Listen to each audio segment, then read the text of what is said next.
माननीय मनोहर लाल जी के नेतृत्व में सरकार ने बहुत सारी योजनाएं किसान के हित में लागू की हैं, जिसमें 1080 करोड़ रुपए जो ब्याज है वो माफ किया है किसान का। और 2014 से हमारा ब्याज ये माफी है और जो लगातार बिना ब्याज के हम लोग अपने पैक्स में किसानों को ऋण देते हैं। दूसरा जो है अभियान है कि क्योंकि प्रदेश में और खास तौर से हमारे इन जिलों में पानीपत, सोनीपत, फरीदाबाद, गुरुग्राम और इस बेल्ट में ये डार्क जोन का बेल्ट है, 12 जिले विशेष तौर से डार्क जोन में है, तो पानी की कमी है, इसलिए डाइवर्सिफिकेशन ऑफ क्रॉप्स हो। हम अपने किसान को जो स्वामीनाथन की रिपोर्ट्स हैं उनको लागू करते हुए किसान की आय दोगुनी हो, उस तरफ बार बार सरकार का ये प्रयास है। उसी की कड़ी में हमने आज का एक कार्यक्रम, और ये पूरे प्रदेश का कार्यक्रम है मेरा, इसमें हम किसान को प्रोत्साहित कर रहे हैं कि वो सब्जियां बोए और फसलें बोए, लेकिन 1 एकड़ आधा एकड़ सब्जियां बोए, घर में 1 या 2 दूध के पशु रखे ताकि कुछ घर में दूध इस्तेमाल हो, बाकी का वो अपना दूध बीटा को या बाजार में बेच करके उसको आमदनी हो। तो उसके लिए हम किसान को फाइनेंशियली मदद, जैसे अगर डेयरी की बात करूं तो हमारा एग्रीकल्चर डिपार्टमेंट के जरिए 25% सब्सिडी भैंस के ऊपर, 50% सब्सिडी गाय के ऊपर है।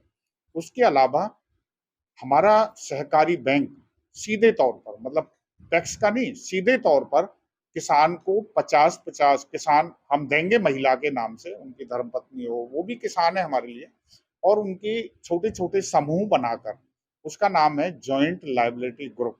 उसमें कोई किसी तरह की कोलेटरल सिक्योरिटी नहीं है, एक दूसरे की गारंटी है। 4 महिलाएं हैं तो चारों की एक दूसरे के प्रति वो लाइबल रहेंगी, और इसको JLG कहते हैं।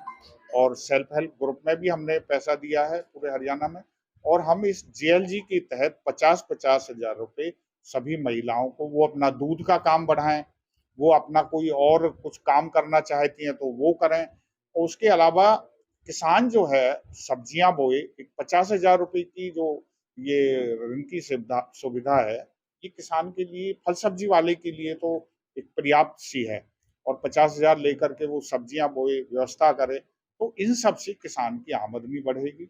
उसके अलावा पैक्स में केंद्रीय सरकार ने, हमारे माननीय अमित शाह जी ने बहुत बड़ा सहकारिता के क्षेत्र में काम किया है। पैक्स का जो बाईलॉज है उसको अमेंड किया जा रहा है, उसको मल्टीपर्पज बनाया जा रहा है। और मैं 2-3 उदाहरण बताता हूँ। वो जैसे कि CSC सेंटर, हमारे पैक्स CSC सेंटर तो हम बहुत जल्दी खुलवाने वाले हैं सभी पैक्सों में। उसके अलावा जन औषधि केंद्र, पेट्रोल पंप, जो पैक्स जो चला सकती हैं वो पेट्रोल पंप, और उसके अलावा 176 तरह की सेवाएं हैं। वहाँ के लोकल लेवल से हो सकता है उन पैक्स को कोई दूसरी अच्छी सेवाएं वो दे सकते होंगे, तो वो सेवाएं वो शुरू करें ताकि जो है किसान उससे लाभान्वित हो।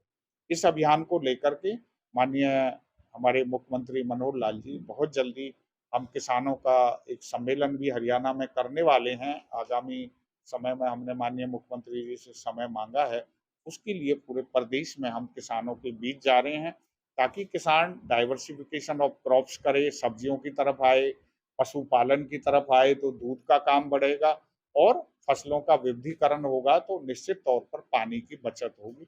ये अभियान पूरा सरकार का है, उसको रिपीटेडली हम लोगों के बीच, सरकार के हमारे अलग अलग विभाग जा रहे हैं, हमने भी अपनी बैंक की तरफ से इस काम को बहुत प्रायोरिटी पर लिया है।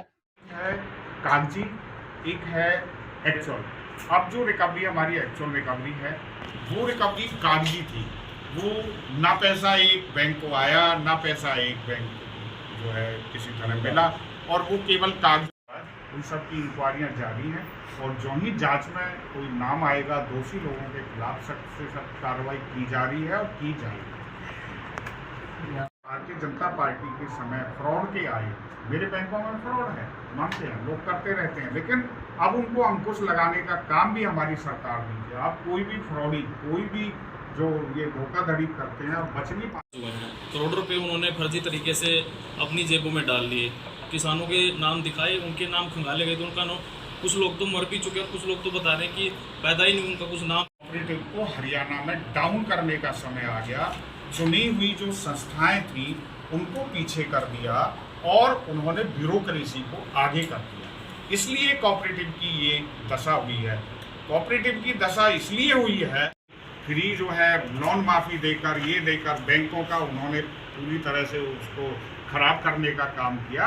ये तो माननीय मनोहर लाल जी का उदार हृदय है। 14 उसमें से लगभग 150-200 करोड़ रुपए हमारा आ चुका है, सरकार हमें टाइम पर दे रही है, ये सरकार ने किया है। लेकिन अभी मैं आपके ध्यान में एक बात, हम जितनी भी चुनी हुई संस्थाएं हैं जो चुनकर आने वाली हैं उन सब की चुनाव कराएंगे, सच्चे मायनों में सहकारिता में लोकतंत्र स्थापित करेंगे। सर बीते दिनों लोहारी पैक्स में जो, क्योंकि हमारा डिलीवरी ऑफ वर्क नहीं हुआ था इसलिए हम झिझकते थे। आज हम झिझकते नहीं हैं क्योंकि हमने डिलीवरी ऑफ वर्क किया है। हमारे पास बहुत सारे, हम बता सकता हूँ मैं आपको।